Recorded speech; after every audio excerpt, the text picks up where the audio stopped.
A little late to get the recording started. Sorry, folks. I'm glad you all are here. Sorry about that. We had some staff changes, and one of my coworkers had changed the settings. I apologize for that. And I was in a different meeting. Sorry about that. I'm going to go in and actually make sure that you are the host on all the other ones. Okay, thank you. So the current ratio is a reflection of your liquidity. Like how quickly can you pay, you have your current liabilities, which we know is debt that's due within 1 year. And you have your current assets, which is assets that you expect to be. So easily are you going to be able to current? So why do you think it's helpful to know your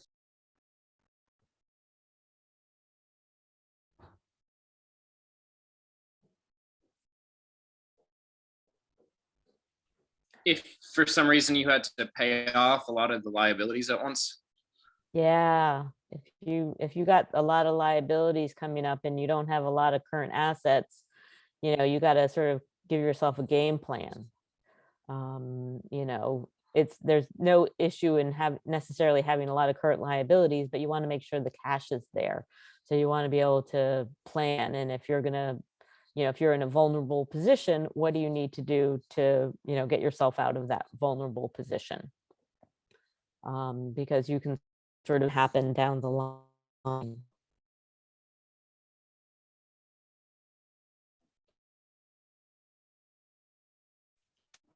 Coverage ratio is the net farm income. And you'll remember from a few slides earlier, net farm income, we're going to add back, net farm income includes depreciation and interest expense. So we want to sort of add those back in. Income is decreased by interest, it's decreased by depreciation. So we're adding it back in to sort of say, what is our cash from the business? Because we know depreciation isn't cash. What is the cash that we get from the farm business less the interest expense? And we know that debt service is the interest expense. So we want to know, like, how much cash do we have from income over debt service? So why do you think debt repayment capacity, debt coverage ratio would be helpful?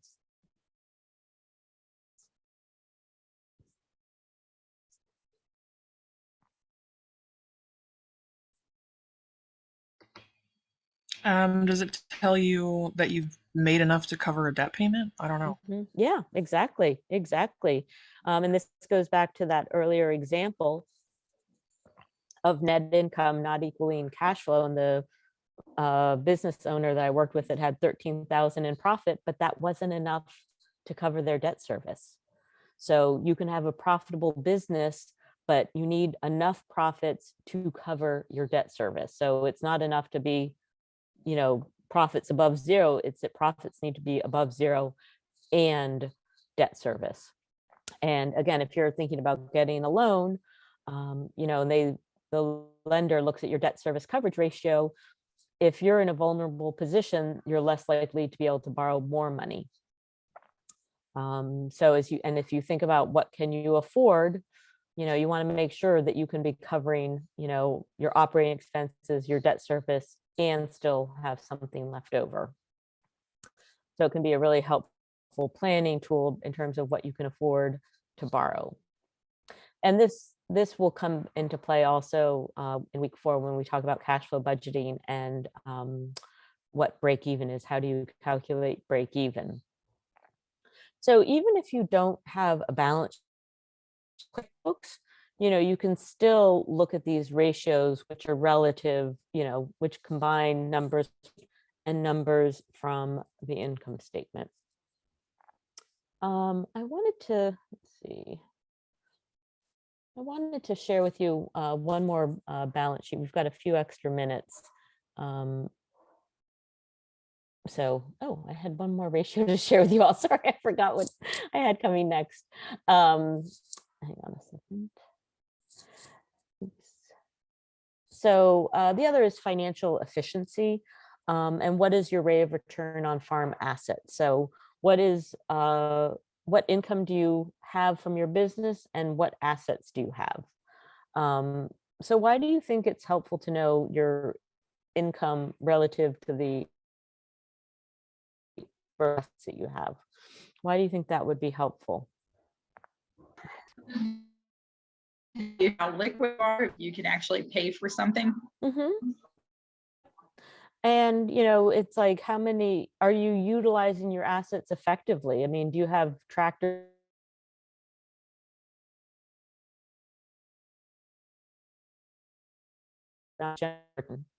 Um, Another way to think about it is if, you know, obviously inflation's been very low for a long time and now we've just seen a bump, but, you know, as a general rule, inflation is 3%. So if you're not generating 3% return on your assets, then you'd be better off, you know, just putting it in a regular checking account, you know? So you want to make sure that your assets are providing that value to the farm business.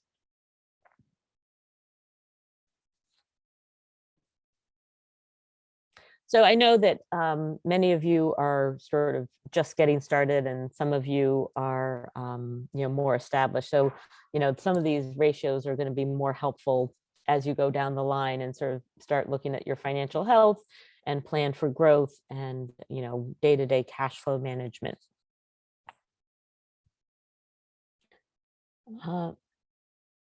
Any other questions?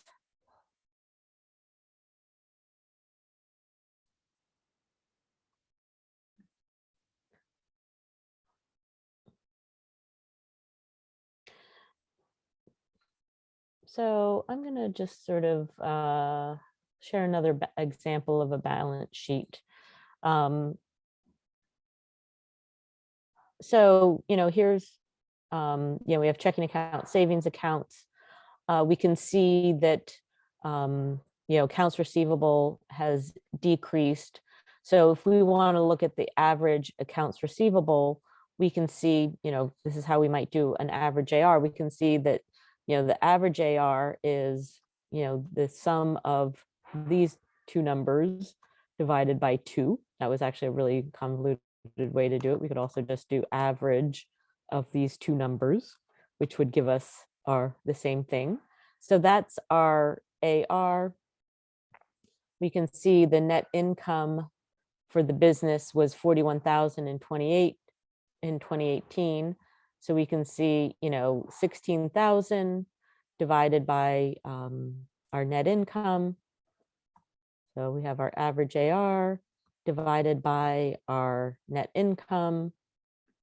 And we can see times 365 because that's net income for a year.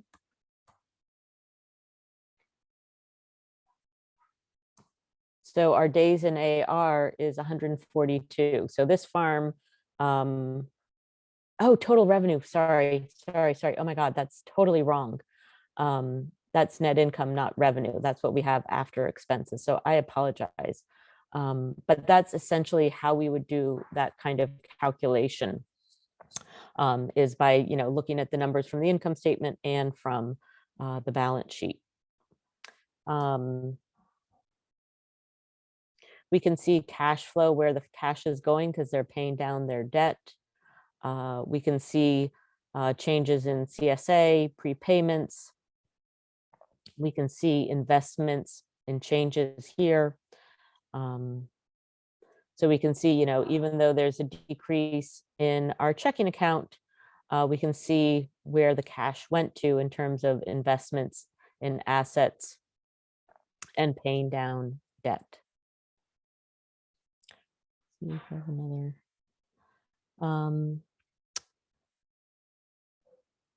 So those are just sort of another example of a balance sheet. Oops. So next time, in summary, I think number one, net income does not equal cash flow. I think we've seen a lot of examples of that. You don't need QuickBooks to create informative reports. You do need a good bookkeeping system. And your financial statements, if you really understand your business and they aren't just for taxes. And if you're just solely focused on your financial statements for the purposes of filing your taxes, you're going to miss a lot of richness in your business. So next time we're going to do channel analysis. This time we looked sort of like, what does your business look like on a whole? Next time we're going to look at enterprises like chicken enterprise versus, but different aspects of your business.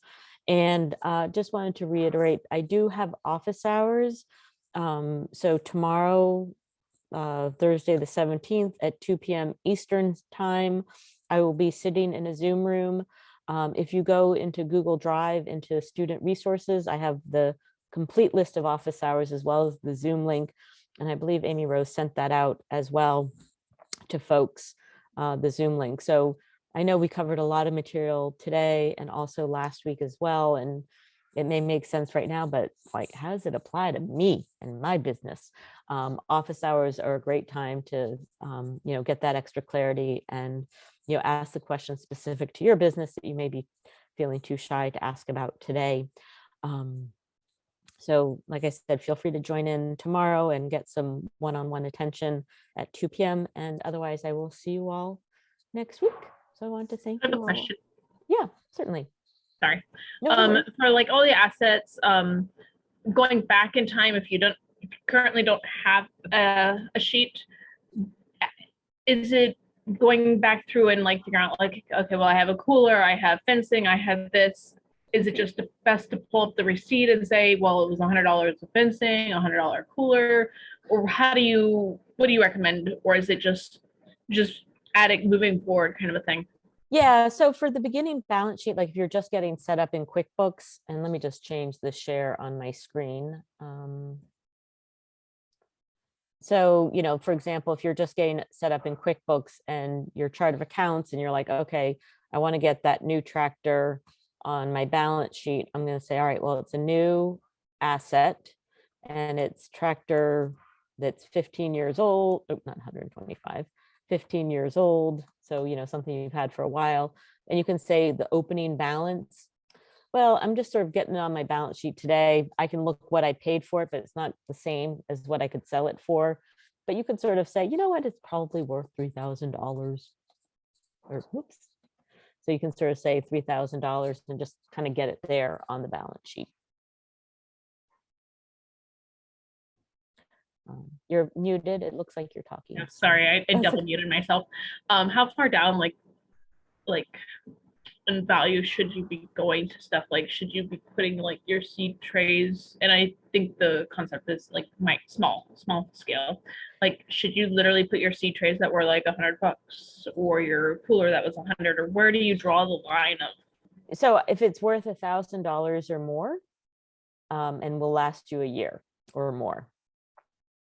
So, you could sort of put the amalgamation of small tools, like, maybe each piece of equipment was, $100 or $200, but together, for the small tools, it might be $3,000. So you maybe want to put that on your balance sheet, but it's more a record for you and for a lender. So, is it going to be helpful for you to see it on your balance sheet? Is it going to be helpful for a lender to see it on your balance sheet? If you don't think it's helpful to see that there, so here's you run your report, company and financial, balance sheet, do you want to see it here when you look at your balance sheet? Is that going to be helpful? And as a reminder, let me get this. As a reminder, your total equity is your assets minus liabilities. And if you have all these liabilities on your balance sheet, but not the associated asset, as an example, maybe you have your mortgage on the balance sheet, but you don't have the value of the land that you purchased. It can look like you have a lot of debt without the associated asset. So you may want to put it, if you've got, credit card debt or, FSA loan, you may want to have the associated purchase on your balance sheet so you can see that. Thank you. Certainly. Any other questions? Julia, I'm probably running too far down the rabbit hole. Love rabbit holes. Love it. Yeah. But, we're a small producer like Jenny is also, and I've been looking at, the different value in seed starting materials, the the different cell trays that you can buy versus, paper pot or, Yeah. making your own stuff. And part of the value that they're telling you is that, that they last 2 or 3 years. So, it's an expense year one, but then hopefully you don't have it in year 2 and 3. Mhm. But I was just wondering, because I was looking at some the other day, and to get a pallet's worth, it was like $3,100. Yeah.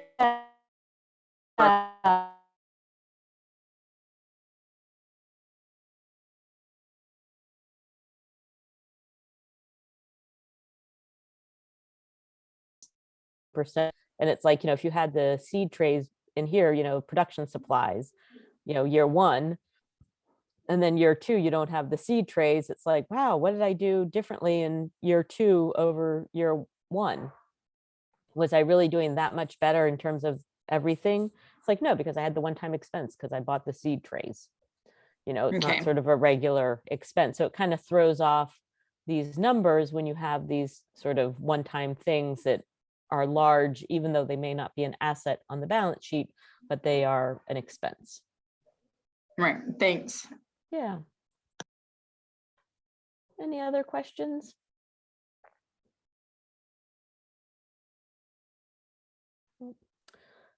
Okay, well, I don't want to hold folks up if you don't have questions. Certainly feel free to sign off, and I'll see you either tomorrow during office hours or next week. And great to see you all. Have a wonderful week, and we'll see you soon. Thank you. Thank you. Thank Take you. care. Bye. Thanks. Bye. Thank you. Bye.